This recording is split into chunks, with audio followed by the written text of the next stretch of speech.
नमस्कार, अग्निपथ देख रहे हैं आप और मैं हूं आपके साथ राखी। बात करेंगे एसआईआर की कहानी और वोटरों की परेशानी की। देश के 12 राज्यों और केंद्र शासित क्षेत्रों में वोटर लिस्ट का विशेष गहन पुनरीक्षण यानी एसआईआर चल रहा है। निर्देश के अनुरूप हर प्रदेश में एसआईआर सर्वे की प्रक्रिया को तेज किया गया है और दावा किया जा रहा है कि मतदाता सूची के शुद्धिकरण और पुनरीक्षण के लिए चल रहे एसआईआर अभियान में प्रशासन ने घर घर पहुंचकर गणना पत्र वितरित का बड़ा एक लक्ष्य पूरा किया है। लेकिन एसआईआर सर्वे को लेकर न केवल चुनाव आयोग के सामने चुनौतियां हैं, बल्कि सर्वे में लगे जिम्मेदार और जनता भी इसकी परेशानियों से दो चार हो रही है।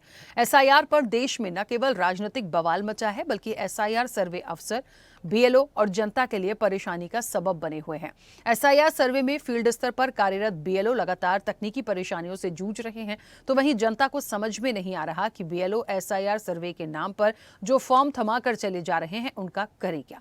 दरअसल बीएलओ को निर्देश है कि वो 2003 की वोटर लिस्ट से 2025 की वोटर जानकारी को मैप करें, लेकिन लिंक न खुलने से पूरा कार्य प्रभावित हो रहा है। राष्ट्रीय हेल्पलाइन नंबर 1950 भी कई बार काम नहीं कर रहा, जिससे मतदाताओं को अपने पुराने रिकॉर्ड खोजने में दिक्कतों का सामना करना पड़ रहा है। कई बीएलओ बताते हैं कि ऐप पर 2003 की जानकारी अपलोड ही नहीं हो पा रही है। ऐसे में वो पुराने रिकॉर्ड का मिलान करने के लिए घर घर जाकर मतदाताओं से पूछताछ कर रहे हैं, लेकिन कई बार मतदाता को याद नहीं कि उनका नाम 2003 में किस वार्ड में था या किस विधानसभा में दर्ज हुआ था। बात मध्य प्रदेश की करें तो ऐप में दिक्कत गणना पत्रक बांटने के बाद ऐप में फीड करना है, लेकिन ऐप में तकनीकी दिक्कतें आ रही हैं और इसके चलते काम धीमा है। सबसे ज्यादा दबाव इस बात का है कि उन्हें 5 करोड़ से ज्यादा वोटर्स तक गणना पत्रक पहुंचाना है। हर वोटर से 3 बार मिलना है, पत्रक भरवा कर वापस लेना है। इसमें जद्दोजहद हो रही है। अब एसआईआर सर्वे 2025 ऐसे मोड़ पर पहुंच चुका है जहां तकनीक, पुरानी फाइलें और जमीनी सच्चाई आपस में टकराकर एक नई तस्वीर बना रही है। उधर एसआईआर को लेकर भी राज्यों में सियासी तापमान बढ़ा हुआ है। आज इसी पर हम चर्चा भी करेंगे और कोशिश करेंगे कि जो परेशानियां हैं या जो शंकाएं हैं या जो समझ में नहीं आ रहा है वोटर्स को, उसके लिए उन्हें क्या करना है। लेकिन उससे पहले कुछ प्रतिक्रिया हैं, वो आपको सुनाते हैं। जो लास्ट एसआईआर से लिंक्ड नहीं है उन मतदाताओं को संबंधित ईआरओ एक नोटिस जारी करेगा। उस नोटिस प्राप्ति के बाद उस संबंधित मतदाता को जो निर्वाचन आयोग ने दस्तावेज निर्धारित किए हैं उन दस्तावेजों में से एक दस्तावेज लेकर अपना जवाब संबंधित ईआरओ के समक्ष प्रस्तुत करना पड़ेगा। तब संबंधित ईआरओ उस मतदाता के संबंध में निर्णय लेगा कि इसका नाम अंतिम मतदाता सूची में रखा जाए अथवा नहीं। उसके बाद यदि कोई मतदाता उस संबंधित ईआरओ के निर्णय से व्यथित होता है तो वह उस ईआरओ के आदेश के विरुद्ध संबंधित जिला कलेक्टर को प्रथम अपील कर सकेगा। चलिए देखिए, एसआईआर को लेकर जो बात बहुत स्पष्ट रूप से आई थी वो यही थी कि पारदर्शिता होनी चाहिए। पारदर्शिता के साथ यदि जो भी ऐसे मतदाता हैं जिनकी डेथ हो चुकी है या डबल वोटर्स का बहुत बार ये एक झमेला हमने देखा है, दो जगह वोट डाल रहे हैं आप, मतलब कुल मिलाकर जो एक कुछ गलतियां हो रही थी या गलत था, उन सारी चीज़ों को ठीक करने के लिए एसआईआर को सामने लाए गए। लेकिन अब यहाँ पर हमें ये समझना पड़ेगा, मध्य प्रदेश के यदि परिप्रेक्ष्य में समझने की कोशिश करें, जो फॉर्म दिए गए हैं बीएलओ की तरफ से, कुछ लोग उन्हें समझ नहीं पा रहे, कुछ लोगों को ये समझ में नहीं आ रहा कि फिल कैसे करना है।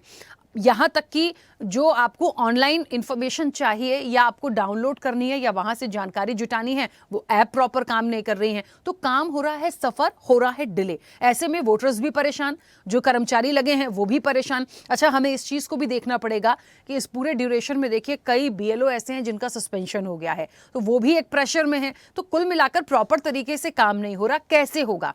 आपके पास यदि फॉर्म पहुंचा है तो आपको क्या समझना है, प्रॉपर जानकारी आपको कौन देगा, क्या बीएलओ देगा या आप अपनी ऑनलाइन जाकर इन चीजों को फिल करेंगे? ये सारी चीजों में जो वोटरों को परेशानी हो रही है, और कहीं ना कहीं बीएलओ और कर्मचारी भी जो इस काम में लगे वो भी कहीं ना कहीं सरवाइव कर रहे हैं। तकनीकी प्रॉब्लम्स जो आ रही हैं उसका समाधान क्या? हम सीधे चर्चा पर चलेंगे। हमारे साथ मेहमान जुड़े हैं। सबसे पहले आपका परिचय करा दें।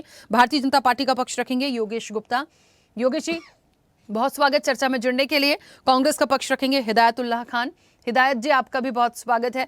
और निर्वाचन विशेषज्ञ हैं प्रलय श्रीवास्तव। प्रलय जी, आपका भी बहुत स्वागत है। मैं चर्चा की शुरुआत प्रलय जी आज सबसे पहले आपसे करूंगी, क्योंकि निर्वाचन की बात हो रही है, पूरा प्रोसीजर हम सब जानते हैं, हम सब के सामने है। अब ये जो फॉर्म आए हैं इसको लेके बड़ी परेशानी है। यदि ऑनलाइन ऐप से जाने की इंफॉर्मेशन निकालने की कोशिश करें, 2003 से 2025 के डेटा को मैप करने की कोशिश करें, वहाँ बड़ी परेशानी है क्योंकि ऐप प्रॉपर काम नहीं करती है। फ़ोन लाइंस जो एक हेल्पलाइन नंबर होते हैं वो यदि काम नहीं करते तो परेशानी है। इसके अलावा जो फॉर्म आया है उसको लेके बड़ी परेशानी है कि इसमें हम भरें तो भरें क्या और कैसे उन डिटेल्स को फुलफिल करें। बहुत सारे लोग नहीं भर पा रहे हैं तो वो क्या करें, क्योंकि कहीं कहीं ऐसा भी है कि बीएलओ फॉर्म देकर गए हैं लेकिन उसका कोई अपडेट नहीं है। देखिए, इसके लिए मध्य प्रदेश के मुख्य निर्वाचन पदाधिकारी कार्यालय ने 2 ऐप या वेबसाइट का वो दिया है, प्रचार किया है, जिससे मतदाता उससे पिछले एसआईआर का डिटेल ले सकते हैं, जिसमें एक है co-election.mp.gov.in और दूसरी है voters.eci.gov.in। काफ़ी इसमें पुरानी जानकारी मिल सकती है और जो फॉर्म इशू हैं, जो बीएलओ घर घर जाकर ये दायित्व अपना निभा रहे हैं, उनको भी निर्देश दिए गए हैं कि वो फॉर्म फिलअप कराने में मतदाता की मदद करें। उनको कैसे क्या भरना है, क्या जानकारी क्या क्या उसमें वो लगेगी, इन्फॉर्मेशन लगेगी, वो सभी उनको बताया गया है और इस काम गति से चल रहा है। कुछ चूँकि इलेक्शन का जो मोड है वो हाईटेक हो चुका है, कुछ टेक्निकल थोड़ी बहुत दिक्कत आती हैं, जैसे वो आपने बताया कि 1950 जो कॉल सेंटर है उसमें भी वैसे तो कोई टेक्निकल उसमें प्रॉब्लम नहीं है, फ़ोन 24 घंटे चालू है, उसमें भी कर्मचारी को तैनात किया गया है। जैसा कि हम इलेक्शन जब होते हैं उस दौरान जो व्यवस्थाएं रहती हैं वही व्यवस्थाएं इस बार भी 1950 कॉल सेंटर को लेके हैं। और जो रही बात इसकी गणना पत्रक भरने की, उसमें भी बीएलओ को भी निर्देश दिए गए हैं कि वो उसको मदद करें मतदाताओं की कि वो उसको फिलअप कराएं। और कोई ऐसी कठिन जानकारी उसमें नहीं है, थोड़ा सा एक नयापन जरूर जिसे कह सकते हैं। हालांकि इसके पहले जैसा पूर्व में भी कहा गया है कि संक्षिप्त पुनरीक्षण अभियान चलता था, जिसमें से कि जिनको वोटर्स अपने वोटर्स हैं जो शिफ्ट हो गए या जिनके यहाँ डेथ हो गई है, वो अपने नाम उसमें से जुड़वा सकते थे या उसमें से हटा सकते थे। उसके लिए एक प्रोसीजर होता था, उसमें थोड़ा सरलता थी। इसमें थोड़ा सा ज़रूर इसमें वो है, मतलब कठिनाई तो नहीं कहेंगे, लेकिन थोड़ा सा एक उसको चूँकि हमें वोटर लिस्ट को शुद्ध बनाना है, स्वच्छ बनाना है, पारदर्शी बनाना है, निष्पक्ष बनाना है, इसलिए ये प्रक्रिया इतनी गहराई से जाकर इसको हाथ में लिया है चुनाव आयोग ने और निश्चित रूप से इसके परिणाम भी अच्छे हमारे सामने आएंगे। थोड़ा सा मतदाताओं को दिक्कत जरूर है, लेकिन इसके हम प्रसार किया जा रहा है, सारी जानकारी प्रोसीजर के बारे में लगातार जानकारी दी जा रही है। अच्छा, एक छोटा सा सवाल और है। मान लीजिए जो लोग फॉर्म फिल नहीं कर पा रहे हैं और उनको परेशानी है, वो लोग क्या करें? क्योंकि कुछ जगह पे ऐसा भी होता है कि बीएलओ फॉर्म देकर गया है और वो वापस लेने आएंगे, लेकिन यदि मान लीजिए नहीं ही आते हैं तो वो व्यक्ति जो फॉर्म भर भी नहीं पा रहा है वो उस फॉर्म का करे क्या? ऐसा ना हो कि वो इससे ही पिछड़ जाए, जबकि उसके पुराने रिकॉर्ड सब अच्छे हैं, लेकिन वो कैसे अपने आप को मैच करेगा? देखिए, चुनाव कार्यालय द्वारा हर जिले में, चाहे वो जिला निर्वाचन अधिकारी होते हैं, निर्वाचन आयोग की तरफ से बीएलओस को निर्देश हैं कि वो 3 बार कांटेक्ट करेगा वोटर्स के, उसके घर जाएगा, फॉर्म देगा, नहीं मिलते हैं तो दरवाजे के नीचे से उनके अंदर उसको घर के अंदर डाल के आएगा, फिर कांटेक्ट करेगा और कोई दिक्कत आती है तो वो फ़ोन नंबर अपना उसका है, वो वहाँ पर मतदान केंद्र पे भी रहता है। ये लोग भी ज़्यादातर तो वोटर्स जो घर पे नहीं मिलते हैं या उनको कोई दिक्कत आती है, वो ऐसी जानकारी आई है मध्य प्रदेश में कि वो बीएलओ से फ़ोन पे, मोबाइल पे कांटेक्ट करके उनसे अपना फॉर्म फिलअप कराने में उनकी मदद ले रहे हैं। ऐसी कोई दिक्कत, विशेष दिक्कत नहीं आ रही है जिसको कहा जा सके कि फॉर्म भरने में मतदाताओं को बहुत ज़्यादा परेशानी हो रही है। ठीक है, योगेश जी मुझे सुन पा रहे हैं?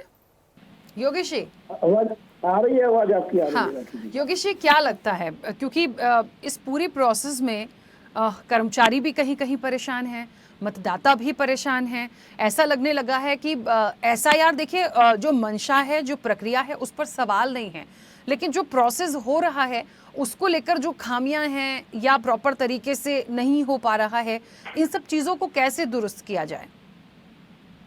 देखिए राखी जी, इतने बड़े देश और इतने बड़े प्रदेश में किसी भी काम का डोर टू डोर संपन्न होना, थोड़ी सी परेशानी, थोड़ी सी दिक्कतें होना स्वाभाविक सी बात है।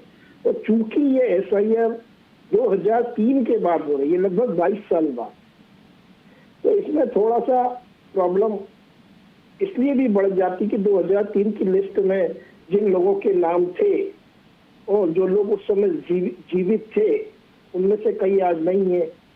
कईयों के नाम बीच में काटे गए हैं। तो ये इस प्रकार थोड़ा सा टेक्निकल इशू बन रहा है, लेकिन बीएलओ के साथ साथ जो राजनीतिक पार्टियों के भी प्रतिनिधि साथ में हैं, तो वो सारी समस्याओं का निराकरण करते हुए आगे बढ़ रहे हैं। जैसे हम वार्ड 27 में रहता हूँ मैं, तो मेरे यहाँ बीएलओ कम से कम 2 से 3 बार अभी तक आ चुके हैं, और बाद में वो 1 घंटे के लिए बूथ पर भी बैठते हैं, जिसमें राजनीतिक दलों के प्रतिनिधि भी रहते हैं और बीएलओ भी रहते हैं। तो मैं ये निश्चित रूप से कह सकता हूँ कि बहुत ज्यादा समस्याएं तो नहीं आ रही। कहीं कहीं जैसे सर्वर की कुछ प्रॉब्लम अगर आ गई तो थोड़ा सा डिले जरूर हो रहा है, मगर काम सुचारू रूप से संपन्न हो रहा है। और एसआईआर के जितने भी कॉलम है वो हिंदी में और बहुत ही स्पष्ट तरीके से उसमें दिए गए हैं। उसमें स्कैन करने पर सारी जानकारी सामने भी आ रही है, तो हो रहा है। लेकिन इसमें थोड़ी और गति आएगी, और 2 महीने तक का समय है राखी जी। देखिए, इसमें पैनिक होने की आवश्यकता इसलिए नहीं है कि ये 30 जनवरी तक काम चलेगा, उसके बाद फाइनल सूची आएगी। और आपके माध्यम से दर्शकों तक जानकारी पहुंचाना चाहूंगा कि 4 तारीख के बाद, 4 दिसंबर के बाद ये सारे बीएलओ अपने अपने बूथ पर बैठेंगे, तो वहां पर भी वो फुल टाइम रहेंगे, सुबह 9:30 बजे से लेकर 6 बजे तक, और वहां पर भी राजनीतिक दलों के प्रतिनिधि साथ में होंगे। तो इस एक तरह से शुद्धिकरण किया जा रहा है मतदाता सूची का। इसमें ना किसी को कोई घबराहट होना चाहिए, ना बेचैनी होना चाहिए। इवन स्लम एरिया हमारे यहाँ पड़ते हैं, 2-3 बस्तियां हैं, गंदी बस्ती, नया बसेरा, राजीव नगर, इस प्रकार की कुछ बस्तियां हैं, तो वहां पर भी ये काम बड़े सुचारू ढंग से हो रहा है। तो मैं तो ये समझ नहीं पा रहा हूँ कि शिकायतें कहाँ से आ रही हैं। ठीक है, ठीक है। हिदायतुल्लाह जी, मुझे सुन पा रहे हैं? जी, सुन रहा हूँ। हाँ, हिदायतुल्लाह जी, आपकी क्या एक प्रतिक्रिया इस पर? क्योंकि देखिए, ओवरऑल सब पे बात होती है, एसआईआर तो है ही अपनी जगह, लेकिन यहाँ पे जो चीजें आ रही हैं वो किसी से छिपी नहीं है।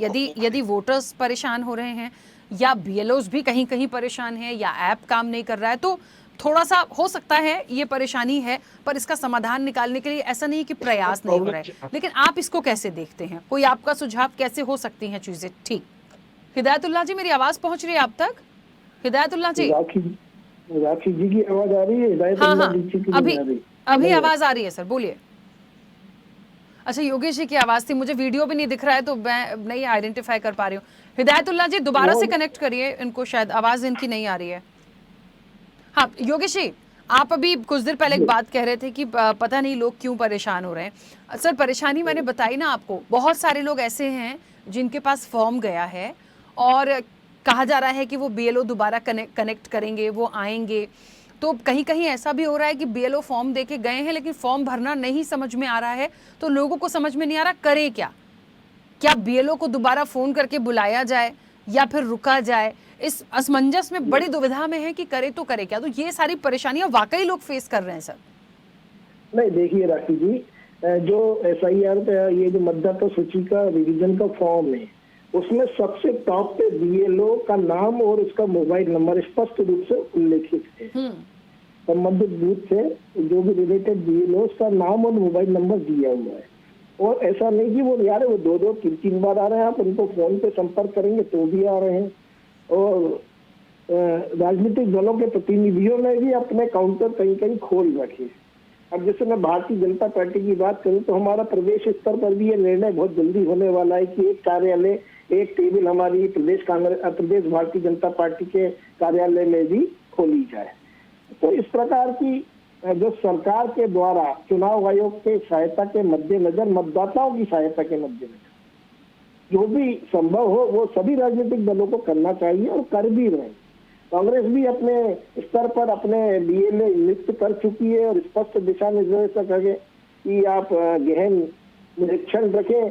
हम भी कहते हैं कि आप गहन निरीक्षण रखें, बाद में चुनाव हारने के बाद शीघ्र कभी ईवीएम पे होते हैं, कभी एसआईआर पे, कभी मतदाता सूची पर, कभी चुनाव आयोग पर। तो ये ठीक बात नहीं है। लोकतंत्र में जो प्रक्रिया है वो स्वाभाविक रूप से चलती है और सभी राजनीतिक दलों का यह दायित्व होता है कि वो उस लोकतांत्रिक प्रक्रिया में बिना विघ्न के उसको सहयोग करते हुए और उसमें जो भी कमी बेसी है अपने सुझावों के माध्यम से या अपने विरोध के माध्यम से चुनाव आयोग के समक्ष दायर करें। चुनाव होने के पश्चात इस प्रकार से आप अपने हार के बहाने तलाशना, ये जायज बात नहीं है। तो बाकी कांग्रेस की मुख्य घबराहट का जो कारण है राखी जी, वो अन्य राज्यों में जैसे पश्चिम बंगाल, आसाम, बिहार के चुनाव हो चुके हैं, तो जहां जहां घुसपैठियों की संभावना ज्यादा रहती है, जहां जहां एक वो 20% वाला इनका जो वोट बैंक रहता है, उसके चक्कर में ये थोड़े से ज्यादा खिसियाए हुए हैं। और चूंकि मतदाता सूची का शुद्धिकरण हो रहा है, तो आपके और हमारे समक्ष वीडियो भी आ रहे हैं कि बांग्लादेश के लिए लोग कूच कर रहे हैं पश्चिम बंगाल से। तो ये तमाम वो विसंगतियां जो पिछले 20-22 सालों में थी, उन्हें दूर किया जा रहा है। और हर सरकार का ये दायित्व होता है कि संविधान के दायरे में रहकर अपने शुद्ध मतदाताओं के माध्यम से लोकतांत्रिक प्रक्रियाओं को पूरा किया जाए। ठीक है हिदायतुल्लाह जी, अभी मेरी आवाज पहुंच रही है आप तक? हेलो, हाँ हिदायतुल्लाह जी, प्लीज अपनी बात रखिएगा। हाँ, आपका कोई प्रश्न है? मैं सुन नहीं पाया था। हाँ हिदायतुल्लाह जी, एसआईआर की बात हो रही है और सबसे बड़ी बात है कि कहीं कहीं कर्मचारी परेशान हैं, कहीं मतदाता परेशान है, बीएलओस परेशान हो रहे हैं। कुल मिलाकर काम का जो एसआईआर है वो ठीक है, उसका वेलकम है, लेकिन जो परेशानियां आ रही हैं, जो टेक्निकल प्रॉब्लम्स आ रही हैं, जो ऐप को लेके प्रॉब्लम्स हैं, सिर्फ सियासत की नज़रिए से नहीं, लेकिन कोई आपका सुझाव है कि इसको कैसे दुरुस्त किया जा सकता है? क्योंकि विपक्ष तो एसआईआर का ही विरोध करता आया है, लेकिन यहाँ पे देखिए एसआईआर तो अब हो रहा है, अब क्योंकि प्रक्रिया चालू हो गई है, अब जो खामियां हैं या परेशानी जो मुख्य रूप से आ रही है, उनका समाधान कैसे हो सकता है? नहीं, हमें एसआईआर से कोई घबराहट नहीं है। किसने कहा कि हमारी कोई घबराहट है? हमारा कहना है कि अभी एसआईआर पे बात करना अलग चीज होगी, लेकिन अभी उनकी जो परेशानी आ रही है, हमारा क्या है, ग्रामीण क्षेत्र का इलाका है जो, और जहाँ पर ग्रामीण क्षेत्र में प्रॉब्लम ये आ रही है कि तो बीएलओ नहीं आ रहे हैं, जो अधिकतम शिकायत हम लोगों को मिल रही है। और वो आ रहे हैं तो एक फॉर्म, घर में यदि 10 लोग हैं तो एक फॉर्म देके चले जा रहे हैं, फोटो कॉपी करा लेना है। दूसरा, उनको ये भी पता नहीं कि हम इसको कैसे फिल करेंगे, हम इसको कैसे फॉर्म को भरेंगे। दूसरा, एक नेट से करके आपने उसको वेबसाइट खोलना ही नहीं पता है। ग्रामीण क्षेत्र में आदिवासी बेल्ट तो हमारा इंटीरियर का इलाका हो, उनको यही नहीं पता है कि हम इसको कैसे भरेंगे फॉर्म को। 2003 की वोटर लिस्ट कहाँ से लाएंगे, इपिक नंबर कैसे भरेंगे, कभी खुलता है तो खुलता नहीं है। बहुत सारा सपोर्ट राजनीतिक पार्टियां करेंगे, कितने लोगों को करेंगे। दूसरा, मेरा जो क्षेत्र है, यहाँ पर कोई पलायन करके बेचारा मजदूरी के लिए गुजरात गया हुआ है, कोई राजस्थान गया हुआ है, कोई कहाँ पर सर्विस में गया हुआ है। अब उन गांव वालों को इतना ही पता नहीं है। सरकार को यह चाहिए था कि अपनी पंचायत के माध्यम से कैंप लगाते, 10 दिन का कैंप लगाते, ट्रेंड करते, अपने 4-5 लोगों को बैठाते, वो लोग उनको बताते कि कैसे करिए, या वो खुद उनकी सहायता करते, बड़ा लगा लेते, स्कीम लगा लेते, भाई आपका इसमें हम निकाल के कर दे। किसी को ऐसा ही ऐसे प्रॉब्लम नहीं है, किसी को कोई तकलीफ नहीं है, लेकिन तकलीफ इस बात की है कि फॉर्म भरेंगे कैसे। दूसरा, ग्रामीण क्षेत्र में भी प्रॉब्लम है, शहरी क्षेत्र में तो पढ़े लिखे लोग हैं, लेकिन वो भी कहीं ना कहीं अपने बाहर आ रहे जा रहे हैं। तो सरकार ने सारा बर्डन जनता पे डाल दिया हमारे ऊपर। भाई आप सरकार, गवर्नमेंट, हम आपको देख देते हैं, आप हमारी मदद करिए।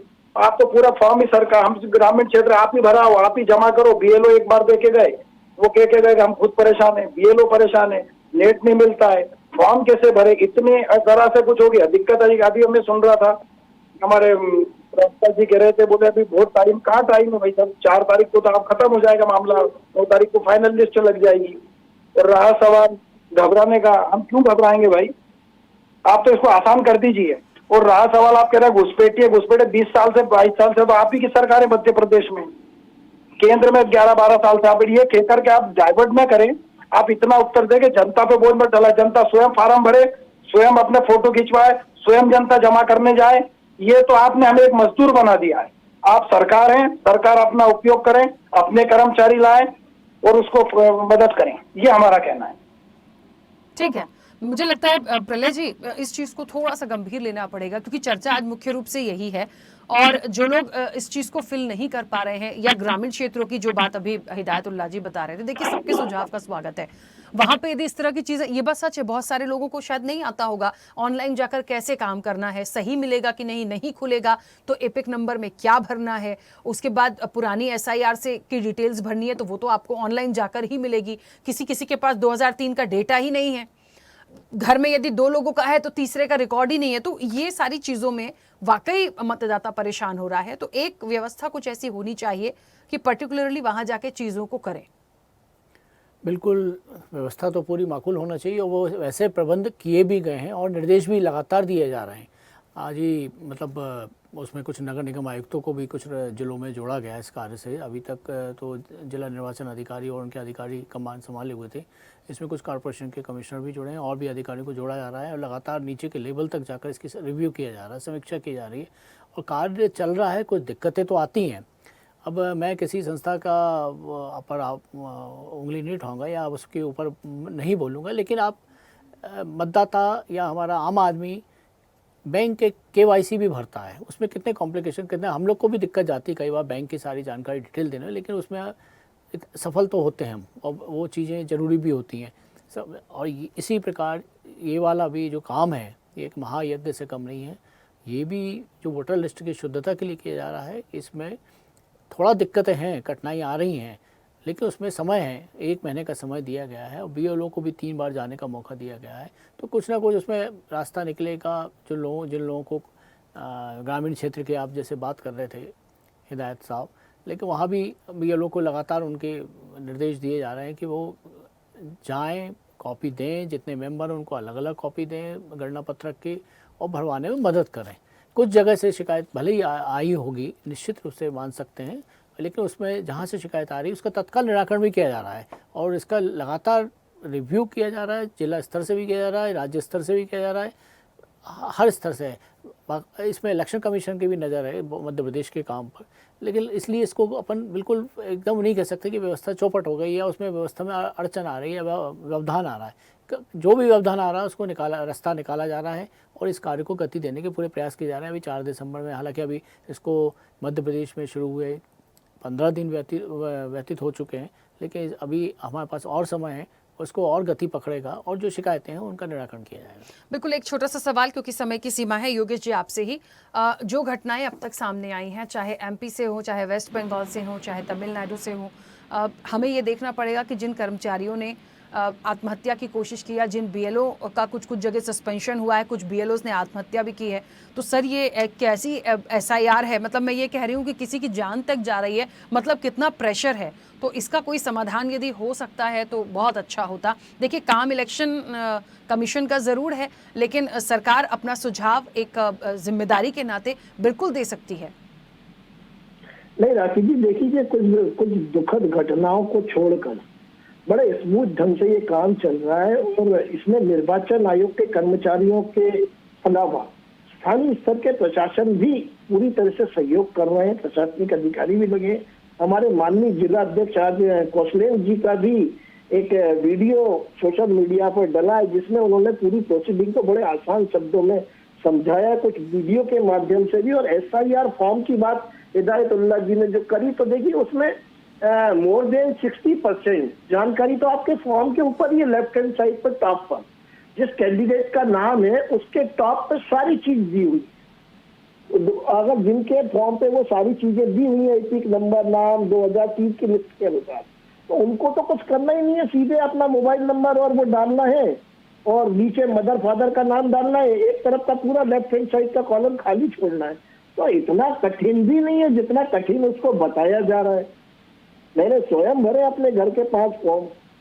तो और रही बात ग्रामीण क्षेत्रों की, तो निश्चित रूप से हिदायतुल्लाह जी जो कह रहे हैं कि पंचायत स्तर पर भी उसके निर्णय लिए जा रहे हैं।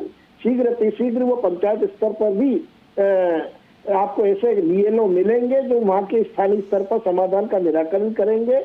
और ये प्रक्रिया अभी 4 दिसंबर तक डोर टू डोर है। उसके बाद ये लोग अपने बूथ पर बैठेंगे 1 महीने तक। ये जनवरी के लास्ट में SIR का फाइनल मतदाता सूची का प्रकाशन होगा। उसके बाद भी 15 दिन का टाइम दिया जाएगा दावे और आपत्ति के लिए। तो इतनी घबराहट बिल्कुल नहीं होना चाहिए, क्योंकि अभी 2 से 2.5 साल तक मध्य प्रदेश में कोई चुनाव नहीं है, बहुत समय है। फाइनल सूची के बाद भी आप दावे आपत्ति और वो अपना वो कर सकते हो, ऐसे जिला निर्वाचन आयुक्त के निर्देश भी हैं। तो पूरी खुले तौर पर इससे ज्यादा और क्या ओपन प्रोसीडिंग होगी जितनी मध्य प्रदेश या अन्य राज्यों में हो रही है। बावजूद इसके अगर आप केवल सरकार को कटघरे में खड़ा करना है या चुनाव आयोग को कटघरे में खड़ा करना है, तो ये तो बहुत ही दुर्भाग्यजनक है कि आप देश की लोकतांत्रिक संस्थाओं पर भरोसा ही नहीं करना चाह रहे। ठीक है योगेश जी, चलिए मैं रोकूंगी क्योंकि समय की सीमा है। आप सभी का बहुत शुक्रिया इस चर्चा में जुड़ने के लिए। देखिए एसआईआर की कहानी, वोटरों की परेशानी, जो परेशानियां हैं वो यदि नहीं समझ पा रहे हैं तो उनकी परेशानियों को समझना पड़ेगा। यदि ये कहा जा रहा है कि बीएलओस के नंबर हैं और वो भी हेल्प करेंगे, वो आ रहे हैं, तो बिल्कुल ये हो सकता है। दोनों तरफ से कोशिश की जाए तो बहुत आसानी से ये काम होगा। लेकिन हमें ये भी देखना पड़ेगा कि ऑनलाइन जाकर भी यदि ऐप काम नहीं कर रही है या प्रॉपर तरीके से नहीं खुल रही है तो उन लोगों का कोई समाधान ऐसा कर दीजिए ताकि ये सारी परेशानियां ना हो। लेकिन उस पहलू को भी नहीं नकारा जा सकता कि जहां कुछ बीएलओज ने सुसाइड किया है या कोशिश की है तो आप सोचिए उन पर भी प्रेशर कितना होगा। तो एसआईआर पारदर्शिता के लिए हो रही है, अच्छी बात है, होना चाहिए, लेकिन जो परेशानियां हैं उसको थोड़ा सा गंभीर रूप से देखकर आसान करने का प्रयास भी होना चाहिए। फिलहाल चर्चा में इतना ही। बने रहिए स्वदेश न्यूज के साथ। सबसे पहले देश। ऐसे ही वीडियोस के लिए लाइक करें, शेयर करें, फॉलो करें। YouTube पर जाकर सब्सक्राइब कर बेल आइकन दबाना ना भूलें और ताजा अपडेट्स के लिए swedeshlive.com पर जरूर जाएं।